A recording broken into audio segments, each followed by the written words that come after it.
आज के ज़माने में हर किसी के हाथ में, फ़ोन में, घर में घड़ी होती है। पर क्या आपको पता है घड़ी की खोज कैसे हुई? क्या घड़ी की खोज से पहले लोगों को वक्त का कोई ज्ञान नहीं था? और अगर ज्ञान था तो लोग कैसे समय का पता लगाते थे? आइए समझते हैं। समय की सही जानकारी देने वाली इस घड़ी के आविष्कार होने से पहले लोग सूरज की रोशनी को देखकर या पानी के उतार चढ़ाव को देखकर समय का पता लगाते थे। पर जब आकाश में बादल छाए हुए रहते थे तब समय का सही पता लगाना बेहद ही मुश्किल साबित होता था।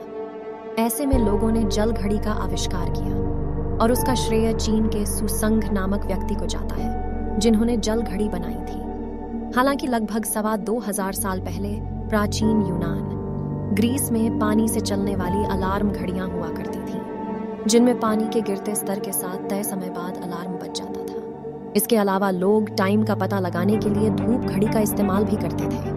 पहले लोग सूर्य की अलग अलग दिशा देखकर भी सुबह, दोपहर और शाम का अनुमान लगाते थे। यही नहीं, धूप के कारण पड़ने वाली किसी पेड़ या कोई स्थिर वस्तु की छाया से भी समय का अंदाजा लगाया जाता था, जबकि रात के समय का ज्ञान नक्षत्रों से किया जाता था। फिर साल 996 आता है जब फ्रेंच के पोप सिल्वेस्टर द्वितीय घड़ी का आविष्कार करते हैं, जो कि एक विद्वान और शिक्षक भी थे। बाद में सन 1288 में लंदन के वेस्टमिंस्टर के घंटाघर में घड़ियां लगाई जाती हैं। आपको बता दें कि वेस्टमिंस्टर में स्थित क्लॉक टावर का निर्माण भी सन 1288 में हुआ था। यूरोप में घड़ियों का इस्तेमाल 13वीं शताब्दी में होने लगा था। आज के समय में इस्तेमाल की जाने वाली घड़ी के विकास से पहले और बहुत सारी घड़ियों का आविष्कार हुआ, जैसे जल घड़ी, बालू घड़ी, कैंडल घड़ी।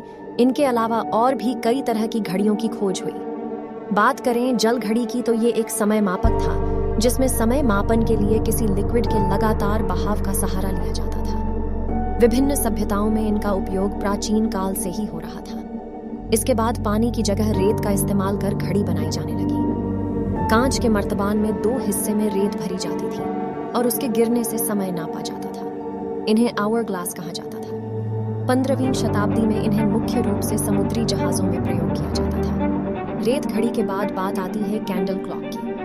मोमबत्ती वाली घड़ी का पहला जिक्र 520 AD में लिखी गई एक चीनी कविता में मिलता है। इसमें जली हुई मोमबत्ती के हिसाब से समय को नोट किया जाता था। 10वीं शताब्दी की शुरुआत तक जापान में इसी तरह की मोमबत्तियों का इस्तेमाल किया जाता था। फिर साल 1577 आता है जब आज की तरह दिखने वाली घड़ी का आविष्कार शुरू होता है। मौजूदा घड़ी का आविष्कार काफी पेचीदा रहा है।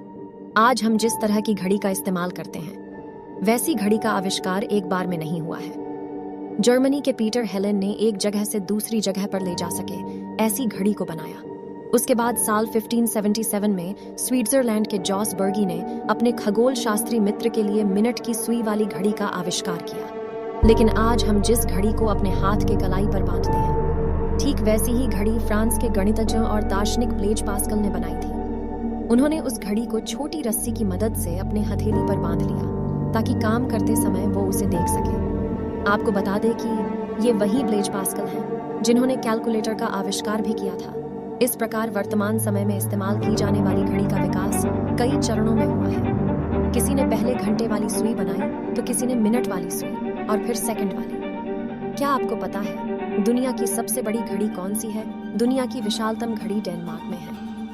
15 दिसंबर 1955 को यहाँ के सम्राट ने इस घड़ी का उद्घाटन किया था। आपको बता दें कि इस घड़ी को दुनिया की सबसे ठीक समय देने वाली घड़ी माना गया है।